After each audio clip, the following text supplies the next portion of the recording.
There's Zach. 2 carats And is 1. Landon, Missy, Rochelle, Logan, and Freddie. 2 carats is 1. Should be like 1.5. My name is Laura Shorlow, and today I'm talking to you about Ole Kirk Christiansen. His motto was, "Only the best is good enough." He was a man of vision, and he created the Lego building block system. First, I'm going to tell you about Ole Kirk Christiansen, his life. Secondly, I'll tell you about how the building blocks came into being. And lastly, I'm going to tell you how Lego was named Legos. Ole Kirk Christiansen, in 1932, he was in Denmark. He was a master carpenter and joiner, and he had his business going, and it was in woodworking, cabinetry, and ironing boards. He fell into some tough times, and he had to let go of his 6 employees, and he was forced to close down his shop completely. Him and his wife were talking one night, and she said, "You know, things aren't bad. It couldn't get any worse." Well, it turned out it did get worse, and she passed away. Ole Kirk Christiansen was left raising his 4 sons. His 4 sons were very, very sad, so Ole thought, "I'm going to make some toys with all this wood I have left over from my shop." The first one he made was a rolling duck. And the duck, he painted it really pretty, and he had it pulled by a string. And the boys started laughing with that, and he thought, well, if it's making my boys happy, I think I'll make it to make other children happy. That's what started his whole toy making and with the wood that he had left in his shop. It got really busy with the wood and toy making business. His son Godric decided to help him in the office and around the shop. In 1942, there was a workshop fire, and everything was lost in the building. But Ole didn't give up. He decided to do it again. And he built a new shop, a bigger one, and he continued making toys. And he was making wood toys, and one day in 1946, he went to Copenhagen to see, it was one of those market for wood shoppers and new machinery that was out. And he came across this one machine that dealt with plastic and plastic building. And the toy that they were passing out at the trade shows it was a little building rectangle block. And he thought, I wonder what about this? He called his son Godric. And Godric said, you know, we were doing really good in the toy business. We've made $5,000 profit. And the father says, really? $5,000, that's just what the machine cost. And so he bought it, and he bought the machine, had it delivered to his house in Denmark. And at first he started making plastic ducks and plastic rattles and just little bitty things with the plastic molding machine. And Ole still had that little plastic brick he had received first in the beginning, and he decided he was going to make one in building blocks. The first one ever made was called the Gray Ferguson Tractor, and that was a hit. And he was doing really well with these building blocks, and sales were down during the off seasons. They were really good during Christmas time, and Godric wanted to think of a way to have toy sales all year round. So Godfrey decided to go himself from store to store trying to sell his plastic toys.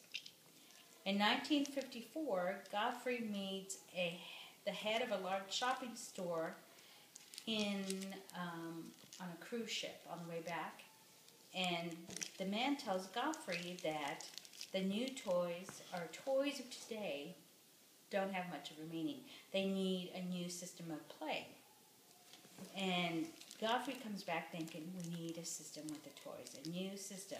In 1954, the new system of play had begun. Godfrey started selling outside of Denmark, and with those plastic blocks. Godfrey's son builds a missile, really, really tall missile on a plank of 2x4. And Godfrey's looking at his son create this, and he picked up the missile by the board to show his dad, and the thing toppled over. And the son was all upset. He says, look at this. If only, he goes, every time I pick it up, it always falls over. If there was only a way that it wouldn't, Dad. And so his dad started thinking. He went to the drawing board and he started sketching. He started sketching out, and he says, well, if they had tubes in it, then they would snap together. So that's how he began. And in 1960, so Godfrey redesigned the bricks to have tubes inside so they could snap together. And then in 1961, Godfrey's building a larger factory. During that year, Ole passes away, so Ole never gets to see how successful the Lego system is. And it took his, he's building it. Godfrey's thinking, if only we can get this around the world, because I'm sure kids around the world would really, really love it. And he says, you know what this little town needs is an airport.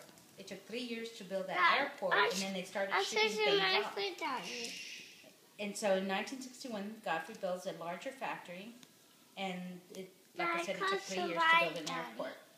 In 1968, Godfrey thinks, we need to do something with all, because in the history of these building blocks of imagination is what I was telling you about, where I got that information. And on Lego Company's site, they have a nice link that takes you to the YouTube where you could see the Lego in the building history and how it came to be. And it's really, really good because it's all animated, but it's originally from Legos. And Godfrey decides, what are we going to do with all these samples that we've had through the years of these toys? It's taken over the whole warehouse. So Godfrey decides to build Legoland. He says, Legoland. 1968 it was built. And he had foreseen that maybe 100,000 people would go there. In 1 year, 600,000 visitors had viewed the first Legoland. And the name, thinking about where Lego came from, the name plain well in Danish means legat. And in Latin, Ole didn't know this, but Lego means I put together. I put together. So going back to 1934, Ole wanted a name for his shop. He wanted the name to represent the toy, so that's why he gave it Lego. I put together and plain well. So first I told you about Ole, Kirk, Christiansen. Then I told you about the building blocks and how they came to be invented. And lastly, I told you about the Lego name and how the name was thought of. One man's vision and excellent work ethics are being enjoyed every day in and out by young and old alike. Thank you. And let me show you my visitors. There's Freddie, Rochelle, the boys stayed, Missy, and Zach. Thank you very much.